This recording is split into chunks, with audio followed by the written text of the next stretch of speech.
достар, бүгін біз сендермен ауылда құт жасауды үйренеміз. Біз басымызға орамал тағып алуымыз керек.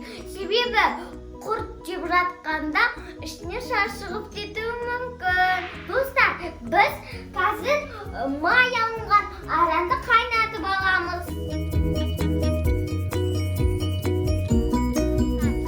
Дайын болған өнімді құрт қалтаға құямыз.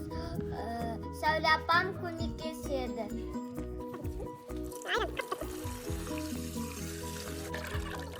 Құрттың аузын іліп, оны қойып қоямыз, су ақсын деп.